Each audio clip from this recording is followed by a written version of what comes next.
Nous vous retrouvons, chers invités, pour la suite de l'émission. Sylvestre Béni, journaliste, directeur de publication de La Manchette. Ibrahim Acha, journaliste également, directeur de publication de Temps Nouveau.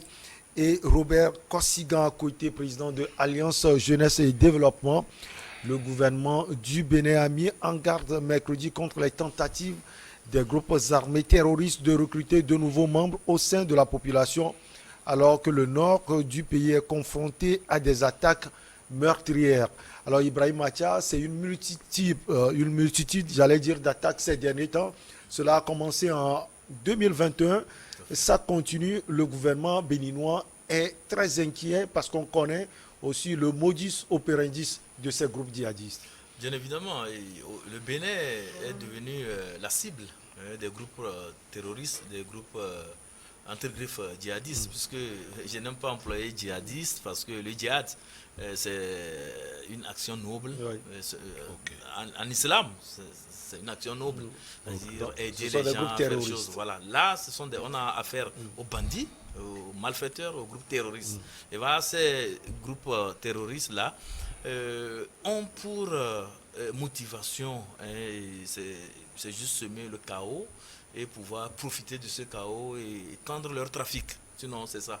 C'est ce qu'ils recherchent. Et le Bénin, vous voyez un peu le nord du Bénin, avec la forêt Pendjari et la forêt W, c'est vraiment un lieu propice pour faire vraiment étendre leur influence. Donc, c'est des gens qui aiment rester dans la forêt, ils s'entraînent là-bas, ils font tout, et c'est des zones difficilement accessibles aux forces régulières. Donc, vous pouvez prendre un hélico, vous arrivez là-bas, vous n'allez pas les voir. Donc, ils sont bien dissimulés dans la forêt. Donc, c'est un camp beaucoup plus stratégique. Et là, quand ils sont allés là-bas, ils ne sont pas à proprement parler installés là-bas parce qu'il y a aussi des groupes sud-africains à qui on a rétrocédé ces forêts et qui exploitent aussi la forêt. Donc, il y a de temps en temps de ces conflits entre eux. Mais le vrai problème, c'est qu'ils commencent par recruter au nord du Bénin. Et les jeunes, au départ, vous avez parlé de leur modus operandi, de leur mode opératoire. On demande aux jeunes qu'il y a une offre d'emploi, de gardiennage. On dit on cherche des gens pour devenir agents de sécurité, de gardiennage au niveau de cette même forêt. Et quand vous recrutez, vous arrivez dans la forêt, bon, pour vous, vous êtes venus pour être des gardiens de forêt. On vous remet des calages. Et vous êtes embarqués dans en tout cas dans ce que nous appelons les groupes armés. Mais au départ, ce n'est pas la vérité alors. Mais non, c'est ça. Puisque les groupes terroristes, c'est comme ça. Soit on vient, vous avez des frustrations à évacuer. Peut-être que l'État central n'est pas présent dans votre milieu. Il n'y a pas d'hôpital, il n'y a pas d'eau, il n'y a pas d'électricité. Vous semblez être délesté par les autorités et le pouvoir central. Quand ils arrivent, ils vous proposent ça.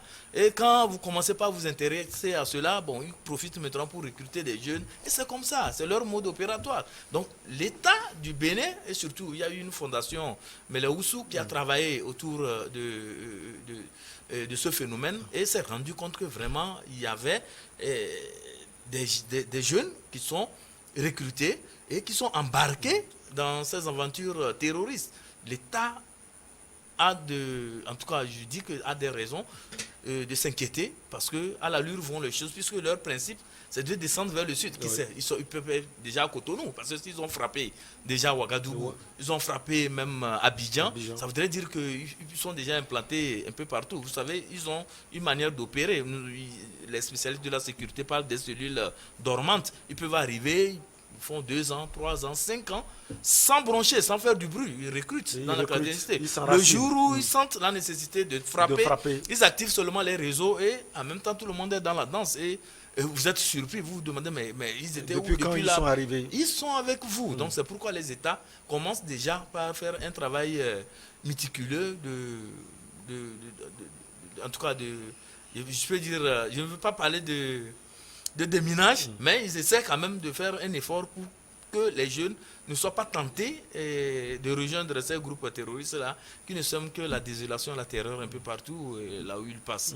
Alors, Kossigan, à côté, pour stopper ces promesses qui sont faites aux jeunes, de fausses promesses d'ailleurs, que doit faire aujourd'hui le gouvernement béninois? On parle de l'emploi, créer de l'emploi au nord des pays, le Togo en parle également. Alors, le gouvernement est inquiet, il faut des mesures concrètes. Oui, je crois que le Bénin a pris les taureaux par les cornes avant que les terroristes ne viennent commencer leur recrutement. Parce que il y a déjà, depuis le règne de Yahi Boni, ils ont créé une commission, l'ABPF, qui prend en charge toutes les localités frontalières du Bénin où ils construisent des infrastructures de l'État. Ils amènent les infrastructures d'eau, l'électricité, ils mettent les postes de gendarmerie, de commissariat. Et donc ça c'est déjà en place. Mais nous savons que chez nous en Afrique, nous savons comment nos États peinent à trouver de l'emploi pour tout le monde. Donc c'est déjà quelque chose, une faiblesse que veut exploiter alors ces gens-là. Mais il faut aussi dire que cette affaire de djihadisme est devenue un ennemi commun à toute l'Afrique de l'Ouest. Si on ne sait pas faire, si les États africains ne s'unissent pas entre eux pour combattre ce mal, je dis qu'on le veuille ou pas, nous ferons toujours les frais de ces gens-là. Vous allez constater que quand ils tentent au Togo, ils ne réussissent pas, ils tentent au Bénin. Donc, d'où la nécessité pour les deux pays, le Bénin, le Togo, le Ghana, avec les pays déjà attaqués, alors d'asseoir une politique devant éradiquer ce mal ou du moins les contenir. Maintenant, l'alerte donnée par le gouvernement béninois, c'est suite à l'étude menée par la fondation Malehosu au nord là-bas, qui a compris que les gens ont commencé par recruter. Et donc, comme le mal ne vient jamais de l'extérieur, il faudrait d'abord avoir des taupes dans la maison. Donc, il faudrait que cette alerte va aider le gouvernement béninois à dénoncer ses propres fils qui partent dans la forêt ou qui accueillent favorablement cette demande des terroristes. C'est-à-dire quoi? Quand les jeunes qui sont recrutés sont dénoncés par leurs propres parents, l'État saura comment alors aller ou les devancer pour pouvoir mettre en mal leur plan. Parce que aujourd'hui, qu'on le veuille ou pas, le Nord Togo et le Nord Bénin sont en proie à ces djihadistes-là. Et vaille que vaille, il faudrait que nos gouvernements sachent qu'est-ce qu'il faut faire, comment faut-il alors déployer les énergies pour d'abord apporter plus d'aide à ces populations-là et surtout les éduquer, être prêt, être avec elles dans les moments les plus difficiles. Parce que si ils pénètrent par là, ils seront ici. Qui savait que la fois dernière que le Tchadien là avait du coupe-coupe? Personne ne sait. Même hier, ça s'est passé sur la rue du commerce. Il y avait quelqu'un, un homme qui faisait l'aveugle et qui demandait des aumônes. Il est arrivé au niveau de la banque, Diamond Bank, et puis on ne sait pas par quelle intelligence l'agent le gendarme qui était là-bas a voulu le fouiller. On a retrouvé tout de suite un coupe-coupe avec plusieurs couteaux noués autour de la taille. Tout le monde avait crié hier. On ne savait pas par quelle magie le jeune gendarme a su le détecter. Oh, l'homme quémandait. Oh, il avait sur lui du couteau, beaucoup de couteaux et avec un coupe-coupe. Vous voyez, donc ça veut dire qu'ils sont déjà, ils sont déjà avec nous, comme le dit, comme l'a dit Ibrahim Macha, qui sont déjà là, ils ont leur cellule dormante peut-être, donc il faut travailler à les éradiquer. Ce n'est plus, moi je dis, on ne va plus baser cette histoire sur l'emploi ou la pauvreté. Il faudrait qu'on vive d'abord. Ah oui, il faudrait qu'on vive, il faudrait que c'est devenu l'affaire de tous. Voilà. On ne va pas dire que si on n'a pas d'eau, il faudrait que le djihadisme vienne. Parce que c'est celui qui vit, qui a espoir à devenir quelque chose. Donc notre sécurité doit être prise en main par nous-mêmes et aider l'État, les informer alors de tout changement que nous venons, de tout, c'est-à-dire de tout ce qui a trait à l'insécurité, d'informer les pouvoirs publics à temps pour qu'on puisse nous sauver. C'est aussi la réalité. Donc le gouvernement béninois a bien fait de sonner l'alarme pour que les parents et les familles aussi aillent les yeux sur leurs enfants et savent ce qu'il faut leur accepter comme c'est pas amis ou compagnons dans ces périodes-là, parce que souvent c'est des gens qu'on rencontre au niveau des centres de prière ou peut-être en ville et de causerie et tout, et puis ils arrivent à fomenter alors l'idée des gens. Donc l'alerte est très bon. vivement que les populations du Nord puissent aider leur gouvernement à mettre hors d'état de nuire ces gens-là. Sylvestre Béni, on peut saluer l'initiative du gouvernement béninois. Selon vous, qu'est-ce qu'il faut faire de plus? Non, qu'est-ce qu'il faut faire de plus? Je crois que ce qu'ils sont déjà en train de faire est énorme. Parce que j'ai lu, je crois qu'il y a 2 jours, le communiqué donc, du ministre de la Sécurité, M. Alassane Seydou, qui demandait donc à la population, s'il y a un étranger qui arrive donc dans votre zone ou dans votre milieu, d'abord l'étranger a le devoir d'aller se faire déclarer au niveau donc des postes de police ou au niveau donc des institutions nationales qui sont là. Il a donc le devoir d'aller se faire déclarer d'abord. Et il revenait également à la population de déclarer qu'il y a un étranger qui est nouvellement arrivé donc dans notre zone. Mais s'il ne le fait pas et qu'on le découvre, ceux qui sont peut-être dans son entourage immédiat sont complices donc de la situation. Donc ils seront pénalisés au même titre que l'étranger. Donc je veux dire que cette manière donc d'opérer va permettre quand même à ce que la population puisse adhérer d'abord à l'initiative de la lutte contre le terrorisme et aussi donc de coopérer donc avec les forces de l'ordre de sécurité. C'est important. Aujourd'hui, je crois que le terrorisme n'est pas une affaire d'État. Ça devient aujourd'hui une affaire donc de l'Afrique, de la sous-région. Et j'ai salué il y a quelques mois l'initiative donc du Togo, du Ghana et du Burkina où les forces de l'ordre donc de ces 3 pays-là ont travaillé ensemble sur des initiatives communes pour venir donc à bout donc anticiper donc les menaces terroristes. J'ai un peu regretté que le Bénin ne s'est pas manifesté, le Bénin n'a pas rejoint l'équipe, tout ça, mais je me dis que d'ici là, ils sont également en train de... Il y a urgence de le faire aujourd'hui. Il y a urgence aujourd'hui. Il y a urgence. Il faudrait quand même que les forces donc de ces 3 pays-là, ou 4, le Ghana, le Burkina, la Côte d'Ivoire et le Bénin, le Nigeria aussi.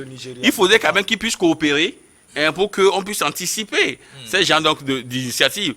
Et je crois que nous tous nous avons reconnu sur ce plateau. Aujourd'hui, c'est les cellules dormantes qui posent beaucoup plus de problèmes. Parce qu'au niveau des frontières, c'est presque verrouillé. Ils subissent des contre-attaques et tout ça. Donc, ils vont procéder à recruter à l'intérieur du pays pour commettre donc du moins les sinistres ou les incidents que nous voyons. Donc, il faudrait également qu'on puisse sensibiliser beaucoup plus donc la population. C'est vrai, ils capitalisent sur là où ils savent qu'il y a la désolation, il y a la vie chère, il y a pas. Donc, ils proposent des choses donc aux jeunes, histoire donc de les endoctriner plus tard donc à se rebeller contre le pouvoir central. C'est pourquoi le Togo a anticipé aujourd'hui au niveau des ONG qui sont sur le territoire, on leur demande de montrer, c'est-à-dire la manière dont ils font sur leur mission, qu'est-ce qu'ils font sur le territoire, avec qui ils coopèrent, quelles sont donc les sources de financement. Voyez-vous? Parce que on peut avoir peut-être une ONG qui dit donc nous sommes donc dans l'humanitaire, nous offrons donc des vivres, mais derrière cela, ils peuvent aussi endoctriner. Voyez-vous, c'est pourquoi le Togo a anticipé.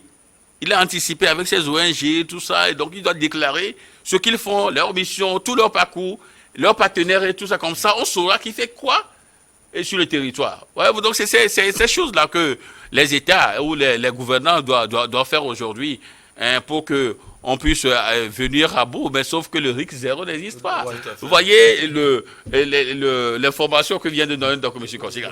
Moi, je ne l'ai pas. Mais vous voyez, ces genres donc, de situations peuvent être multipliées sur les territoires. Et là, après, ce serait peut-être la désolation, les pleurs, mais bon. On veut véritablement également que nos agents soient inspirés, tel que ce policier-là qui a quand même ce courage-là à Sigamé. Peut-être que... imaginez que ce monsieur... Ce qui s'est passé à Sigamé récemment. Oui. D'où la vigilance à tous les niveaux. D'où la vigilance à ce niveau. Les agents, et je profite de votre antenne pour le dire, les gendarmes, les militaires qui sont au poste, qui sont donc des sentinelles et qui font donc du WhatsApp, c'est plus le moment. Ouais. Non, franchement, ce n'est plus le moment d'être donc à un poste, d'être donc sentinelle et vous sortez votre téléphone pour voir donc ce qui se passe sur WhatsApp, ce n'est plus le moment. Si tu sors donc du boulot à la maison, tu peux aller faire ton WhatsApp. Voilà, aujourd'hui, il faut être vigilant. Parce que le temps donc de faire du WhatsApp et de se lever pour voir l'ennemi en face, peut-être qu'il peut déjà te planter un couteau. Donc, il faut être vigilant aujourd'hui. Et j'invite également la population à coopérer. Dans tous les États, il faut coopérer. Donc, s'il y a des mouvements suspects, s'il y a des gens qui n'inspirent rien de bon, c'est l'occasion de saisir donc les autorités immédiates donc, pour qu'on puisse... Voilà, c'est l'occasion. Bon, dénoncer... Bon, les saisir, je crois, dénoncer, tu peux aller dire autre chose que le monsieur n'est pas. Voilà, donc c'est saisir, informer donc l'autorité qu'il y a un étranger dans notre zone. Bon, du fait donc de ce comportement, tout ça, ça, si vous pouvez éventuellement donc vous renseigner mieux sur lui et savoir, sinon, voilà quoi. Je pensais aussi à cette stratégie, Ibrahim Acha, aller traquer les terroristes à tous les niveaux. Par exemple, les forces armées togolaises peuvent aller jusqu'au Burkina Faso ou au Bénin pour aller les traquer. Oui, mais seulement ça va s'apparenter à ce que nous appelons la violation des frontières. Mais il y a un mécanisme quand même au niveau du Conseil de l'Entente, au niveau même de la CEDEAO, le mécanisme Kundalgu, dont Faizeka et Sylvestre, donc c'est des patrouilles communes. Donc les forces armées se retrouvent et font des patrouilles au niveau des frontières et on traque les terroristes. Donc il peut arriver que les forces même togolaises peuvent aller de l'autre côté, vice-versa. Et l'essentiel, c'est que c'est des forces qui sont mutualisées, pour pouvoir venir à bout du terrorisme. Donc là, ça peut aller aussi. Ils ont aussi un mécanisme qu'ils appellent le mécanisme d'Accra, qui est le partage de renseignements. Lorsque le Bénin a des informations sur peut-être une cellule terroriste au Togo, elle n'hésitera pas à partager ça, donner ça aux autorités togolaises en charge de la sécurité pour que ces groupes-là soient pris en charge. Bon, au-delà de tout aussi, Sylvestre parlait aussi de la coopération des populations. Je pense que sur ce plan, il faudrait qu'on attire l'attention de nos compatriotes. Lorsque vous avez un étranger, il y a parfois ce sentiment de dissimulation. Les gens estiment que non, c'est quelqu'un, il n'a pas de problème. Pourquoi dire aux soldats que il est arrivé, donc on tend à protéger la personne. Alors qu'en réalité, c'est le danger qu'on est en train de... Donc moi, je souhaiterais que les gens soient beaucoup plus véridiques dans leur approche. Lorsque vous avez un étranger, c'est un étranger, on ne dit pas que c'est un djihadiste ou bien c'est un terroriste. Signaler sa présence, les forces de l'ordre qui sont les gens les plus aptes à détecter les velléités d'extrémisme violent ou bien de terrorisme et tout ça, eux, ils feront leur travail. S'ils font des investigations et qu'il arrivait que c'est vraiment un terroriste, ils aviseront, vous comprenez. Et aussi les transporteurs. Le problème aussi se pose à leur niveau. Ceux qui transportent les passagers et tout ça là. Parfois, vous arrivez à des postes de contrôle, il y a des chauffeurs, des conducteurs qui ne veulent pas respecter les principes de checkpoint qui sont mis en place. Il faudrait que les gens... Il y a peut-être des gens... Ah oui, il faut faire extrêmement attention. Ils passent par des voies détournées pour éviter les checkpoints. Pour éviter les checkpoints. Je pense que c'est notre sécurité qui est en jeu. Les gens doivent bien se comporter et surtout, nous sommes dans un contexte très sensible. On doit faire un effort considérable pour aider les forces de l'ordre à nous protéger. Et ça, c'est très important. Et pour revenir maintenant sur les frustrations, parce que quand on parle du terrorisme aussi, c'est les problèmes politiques. Donc il faudrait que les acteurs politiques, surtout les gouvernants, s'illustrent bien pour ne pas créer des frustrations. Nous parlons aussi des conflits ethniques et tout ça là. Les malins génies qui sont dans les officines politiques qui veulent cogner les populations, il faudrait qu'ils fassent attention. Il y a ça aussi qui est en jeu. Et sans oublier, peut-être un autre aspect, la pauvreté. Ceux qui veulent piller les ressources du pays, aller les mettre ailleurs et pendant que leurs frères aussi crèvent dans la misère, je pense qu'ils doivent s'attendre aussi à des représailles. S'il y a terrorisme, tout le monde est dans le bateau. Ils ne vont pas prendre l'avion et partir nous laisser. Ils sont aussi dans le bateau. Donc, que chacun mette ça dans sa tête et qu'ensemble, nous jouons notre rôle de sentinelle, de vigilance et de veille citoyenne pour que nous puissions vraiment venir à bout de ce terrorisme, ce phénomène-là vraiment, qui crée la désolation un peu partout. La suite et la fin juste après la pause.